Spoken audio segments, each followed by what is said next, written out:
It's a new dawn, it's a new day, it's a new life. We're at the New World Championships.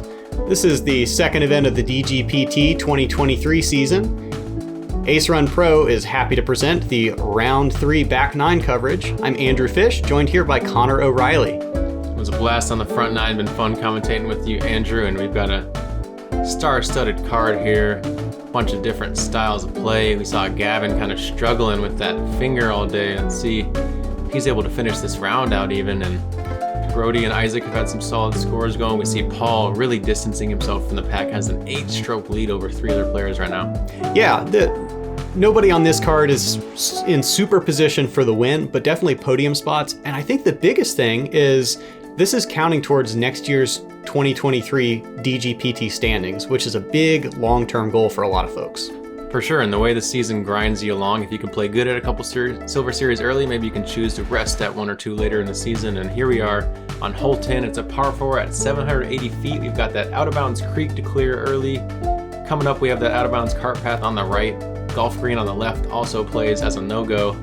Line of crepe myrtles in the back kind of reining you in. And this one plays as one of the easiest holes on the course, especially if the wind is favorable. Today, it kind of flipped up. Maybe a little bit ahead, kind of playing through the left side tree line, and looks like Gavin is walking off right now, not able to finish the round, and really hard decision for him. You know he's not feeling the best emotionally right now, so we're rooting for you, Gavin, and we know he'll be back strong. Yeah, sad announcement on that front.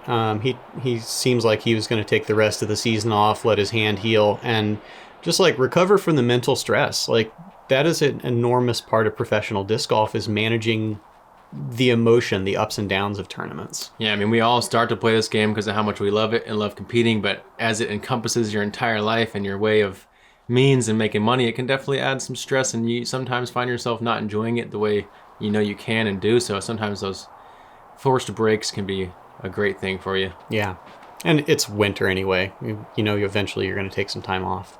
Brodie walking this one down. He puts a line on that thing. That's a bomb right there. Yeah, smoke, probably pushing 500 feet. Yeah, he's probably going to have a zone in from there, knowing his power level.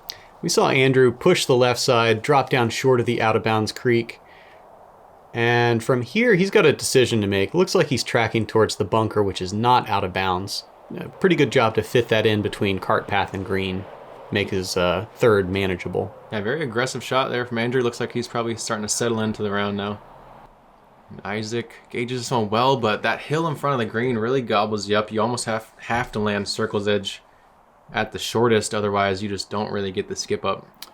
Yeah, I think the mistake to make here is throw a little faster disc and make sure you give it the width so that at worst you're coming in from the side instead of, on that hill short.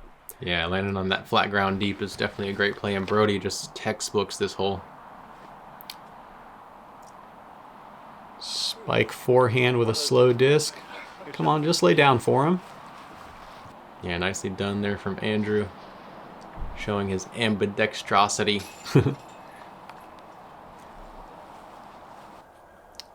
Gotta imagine Isaac will be kicking himself over the missed opportunity. Yeah, that upshot's very routine for a player of Isaac's caliber. Just this one, sometimes if you don't have full vision of the basket, it can kind of play a depth perception trick on you if you can only see the band over there. So something that makes this hole a little harder than it might be if the basket was totally visible. Mm-hmm. And Brodie carding our only birdie on this hole. Obviously, we didn't have Gavin in the mix, but definitely a hole that everyone on this card is looking to pick up heading into a tough back nine. And hole 11 is a par 3.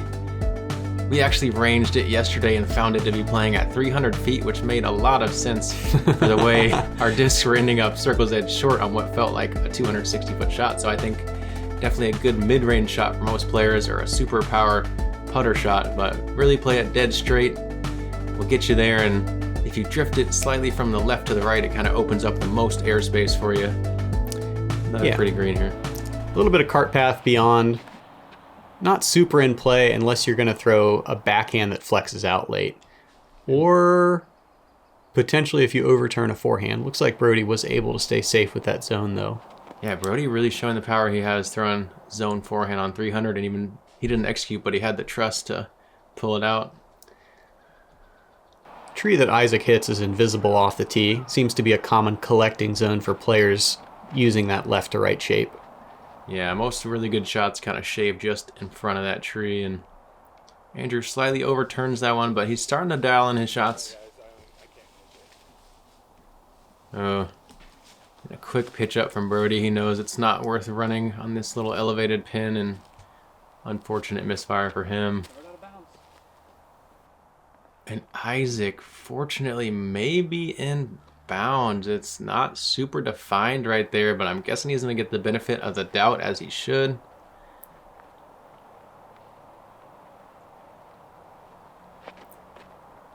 Connor, I think we have kind of the same philosophy on that. If there's not a super defined line, you know, the benefit goes to the player. You don't waste any more mental energy arguing about it. If it's close enough, you don't want it to play inconsistent with the rest of the cards, so I believe you have to err on the side of the runner, as they say. And good cleanup there. As a Georgia player, you got to figure that a hole like this, straight with a little bit of shape to it, you know, that suits Andrew's eye. He probably sees a bunch of these every single weekend that he plays in the Atlanta area. Yeah, Georgia definitely known for its woods golf and has produced some very good straight line gap hitters. All pars here. This hole played trickier than you'd think all weekend.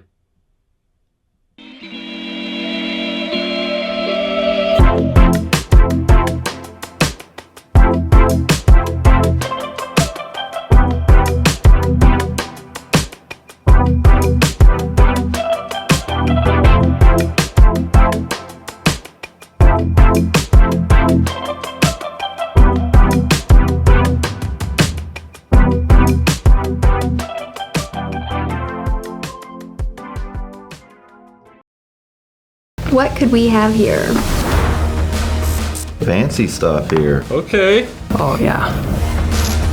Good quality, super stiff, pretty grippy too, I would say. I think I would throw every disc in this plastic. Another huge shout out to Ace Run Pro for making this coverage available to you guys. Make sure to head over to their website and check out their newest sweet plastic. And here we are on hole 12.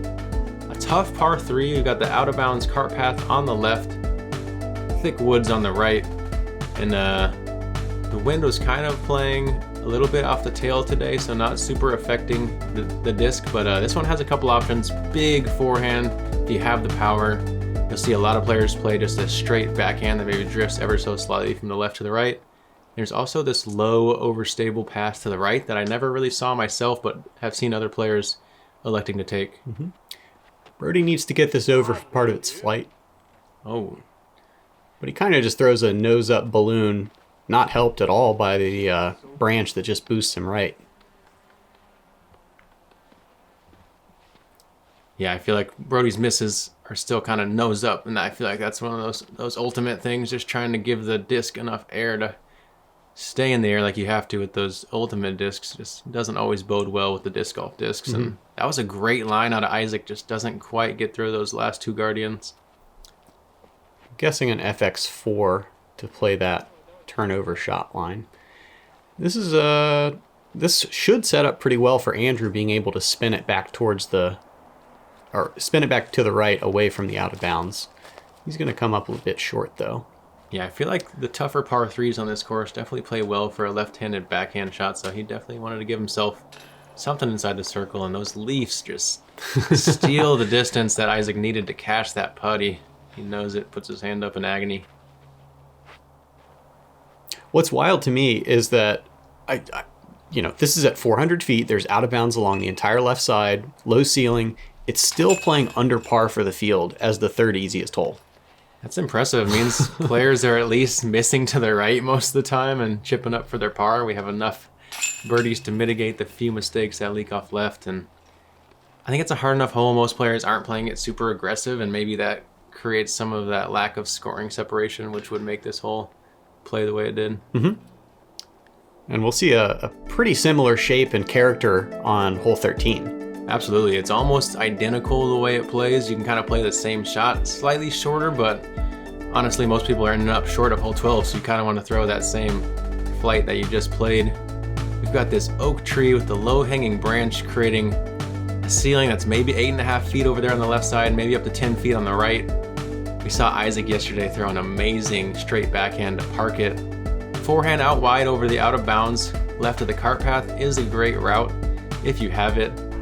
We've also seen some quick flipping rollers here, and another one of those bonus birdies that feels really good to get in the last of our second little turkey alley.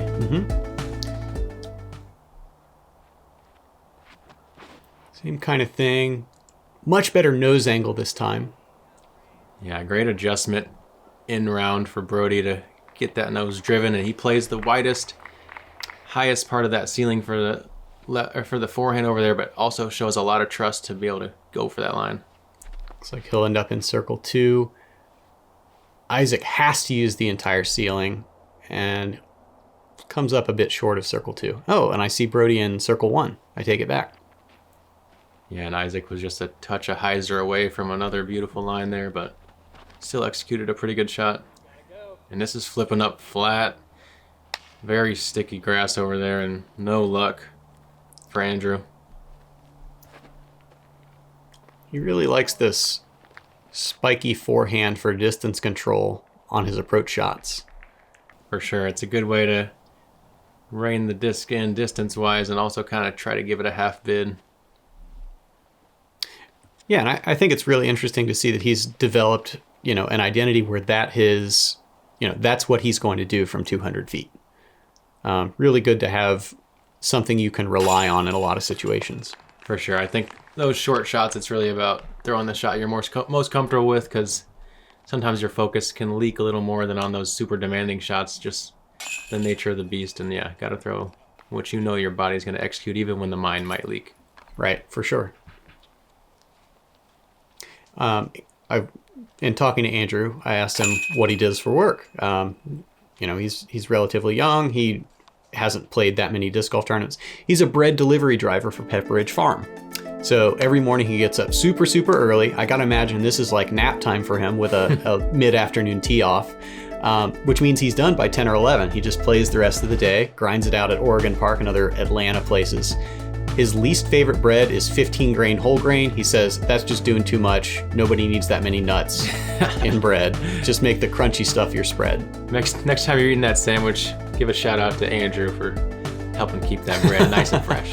And here we are, tough par 5, out of a tight little gap. You make it through the gap. It's really a test of maturity to show how much distance you want to bite off. I think it kind of baits you into doing more than you need to. All you need to do is throw a chip hyzer around 400 feet to have an easy approach. So this hole's all about maturity and patience, I feel, once you're out the gap. Brodie gonna go zone, just looking to bite off 300, get out the gap, don't do anything crazy. From there, he should be able to go hyzer with an opportunity for birdie.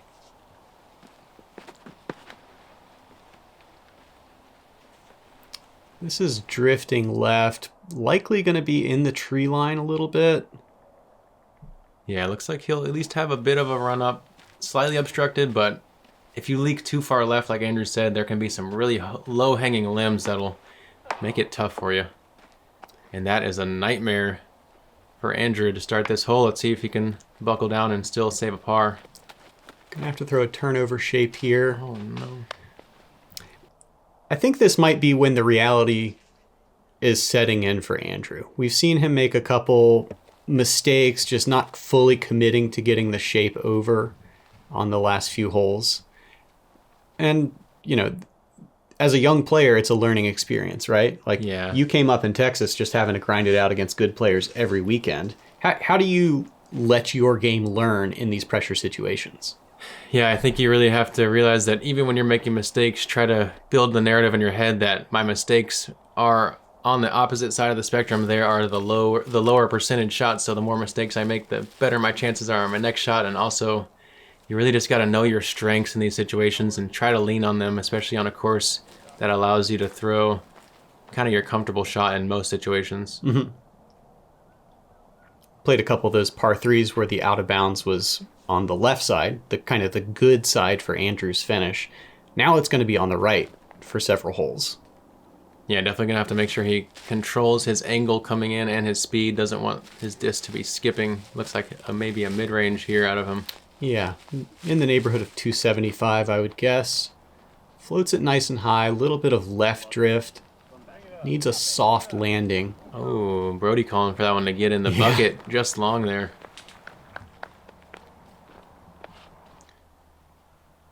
Brodie back to that zone forehand approach. Trusts his width, plays the stability. That's going to land circle's edge left.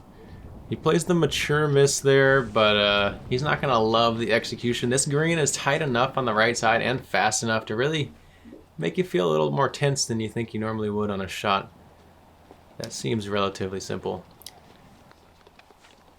Yeah, you see how much Brodie demands perfection out of himself. He gets to 20, 25 feet. Wow, great little spin. I like seeing that, because that was playing a crosswind that would lift for Andrew. Yeah, and he's been putting with that aggressive hyzer all day, so good to see him find the heart of the chains on that one, swinging in there.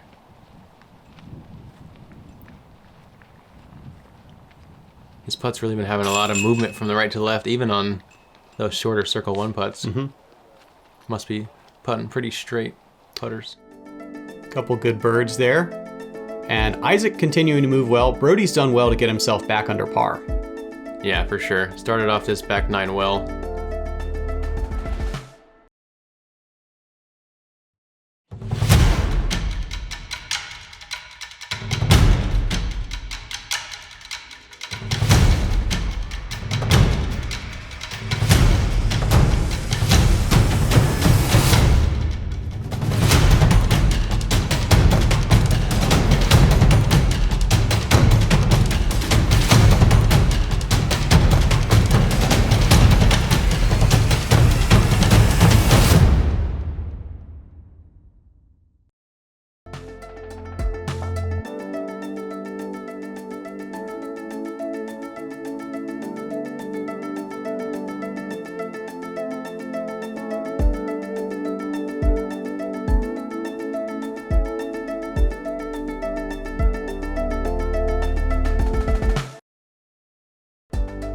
Don't forget to become a Patreon supporter of Ace Run Pro for all that behind the scenes action and to help them provide the best coverage they possibly can going forward.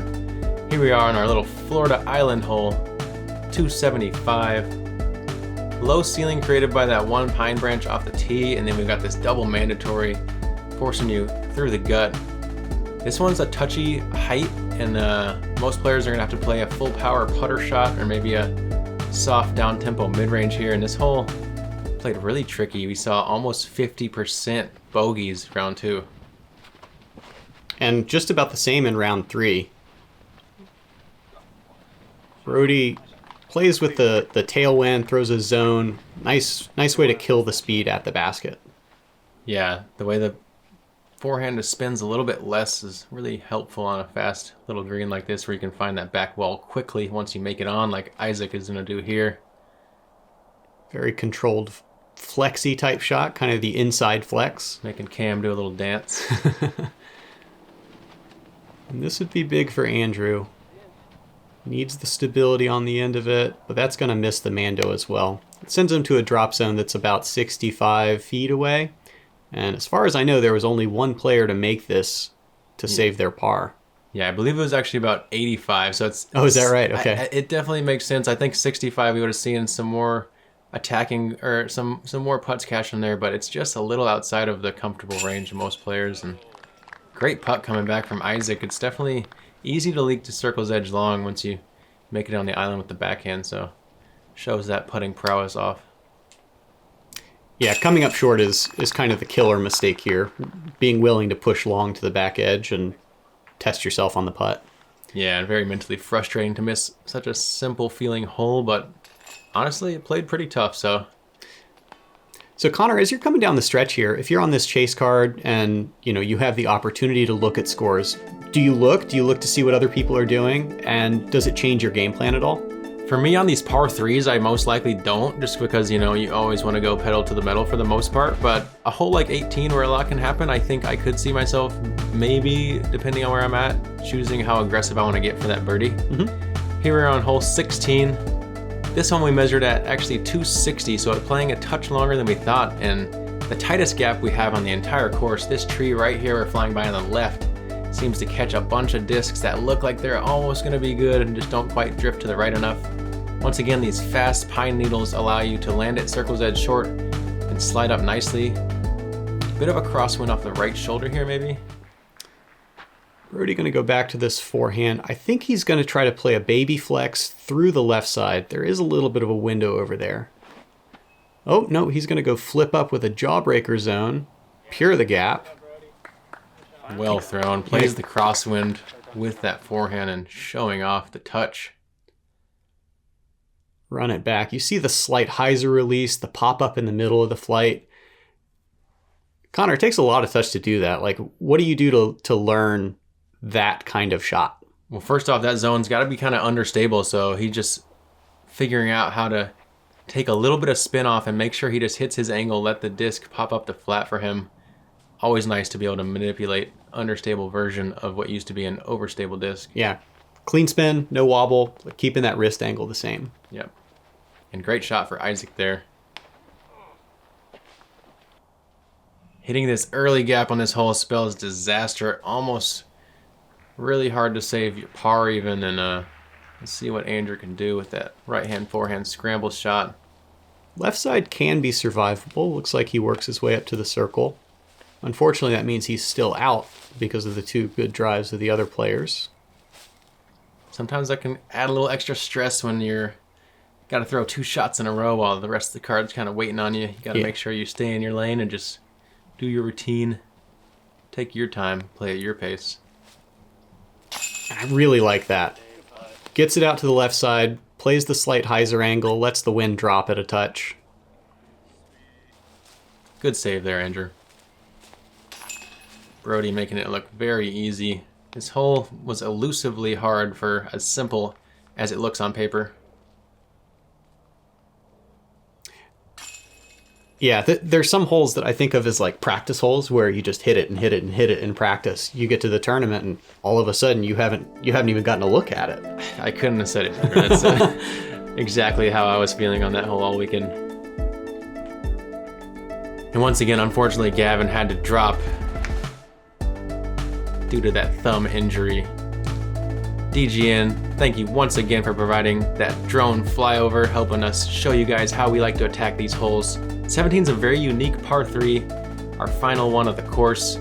Line of crepe myrtles on the left forces you to throw a high spiking hyzer over this out of bounds creek. And we've got a low ceiling canopy that you're looking to kind of crash into off the tee if the wind allows you to swing it over, but depending on the wind direction, this hole gets a lot harder.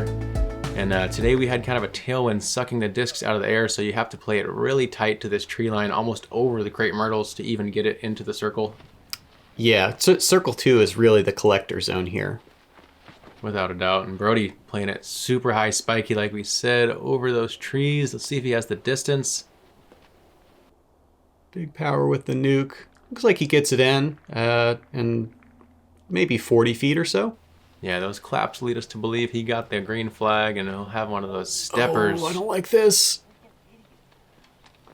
And Isaac going to drop down in the out of bounds. That's a big time error. No doubt. A player of Isaac's caliber was really trying to cut it close. You could tell the way he needed to get to circle 1, but honestly, should have stuck to his typical game plan of just giving himself an opportunity. Mm-hmm. You can tell, though, it's getting late in the round, and he just wants to get as much as he can. He's also in contention here for second place, so you really can't afford to give up the OB stroke there. Yeah, coming into about this back 9, I think those 3 chasers, Isaac, Ezra, Garrett, Girthy, are kind of starting to realize that Paul is just still dialed and he's not going to give this one up. So I think it definitely became a battle for second. Good technical recovery shot from Isaac. And sigh of relief for Andrew. I don't want to walk over what Andrew did. He threw the counterclockwise spin with the tailwind, has to keep it over a long time. Even though his disc is only in by a sliver, he threw a super high level shot to get to that point. Yeah, no doubt. Hard to have the disc not fight back to the right at the end of that flight. So showing off the spin rate he can get on the Frisbee. Good little low ceiling run. This is a great spot for Brodie. If you work to the left of that green, you don't have the low-hanging limbs that you do on the right, but he doesn't like it, and rightfully so. 0 for 3 on this one's bad. Yeah, I think in today's wind, it's a little more acceptable. We did have a bit of a headwind the first 2 days, which made it play a lot easier than it will in most winds. Yeah, I think I really like the concept of holes that are easier into a headwind. It seems rare. Like a lot of times a headwind makes it difficult to, control your distance, your nose angle, whatever. Very valuable point right there. Yeah. And here we look at Brodie has a solid back 9 going. Andrew has been having some troubles looking to finish strong, and Isaac up there in the mix for second.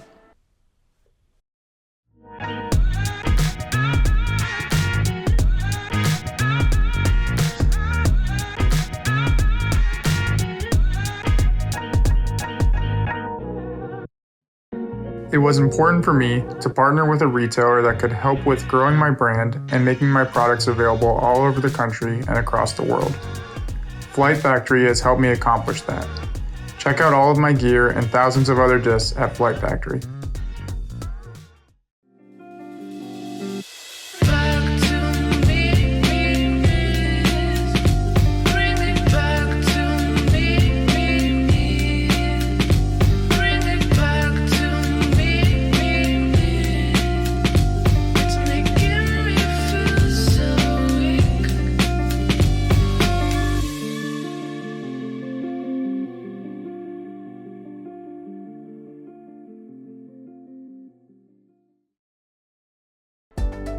We are on our final hole of play of a beautiful weekend of Florida disc golf in the wintertime.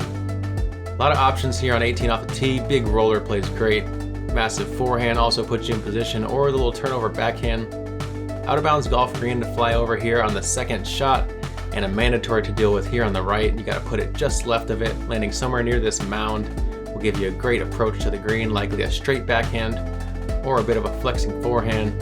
This one played a half stroke over par and played difficult all weekend, so a great finishing hole in my mind. Second shot is going to be the most critical here to set you up. Brodie's going to blast forehand. I was going for blast the tree. I just read it wrong. Sorry. Yeah, once again, just leaks that nose up a touch there for Brodie, a little higher than he wanted. And Andrew catching the other pine tree that kind of shapes up our initial gap here. Decent progress. He'll have a window out to the right if he wants to try to attack over the golf green. Looks like that FX4 play out of Isaac, and he also catches the pine. They are 3 for 3.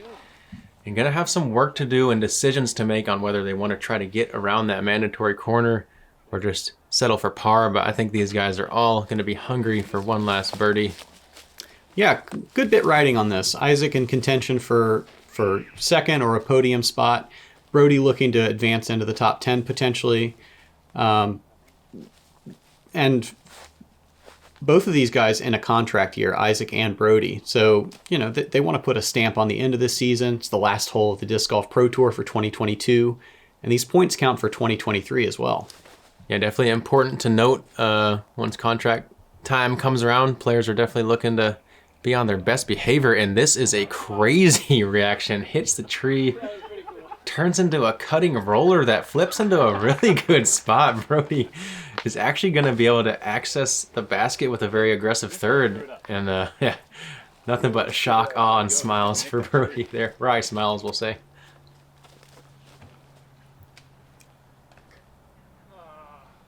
Ooh. I feel like that's an opportunity for me to channel my grandmother and say, if you can't say anything nice, don't say anything at all. Wild result. You take it. The scorecard doesn't show it. Isaac playing that high drift shot, and that's going to be trouble. But looks like it knocks down before the out of bounds green. A lot of action going on here. Yeah, Isaac and Andrew are in tough position. Almost impossible to birdie from where they're at without a huge throw in. Pretty good layup shot. That's going to leave about 250 into the green. Relatively straight approach. Good recovery shot from Isaac. Andrew's going to run this to the left side, likely leaving him with a flex forehand. Brodie with a big power forehand, also running to the left side.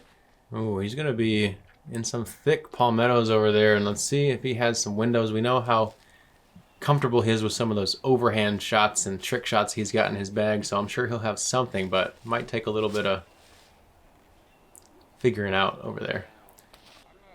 Nicely done by Isaac. That's going to run him out to circle's edge left for the par opportunity.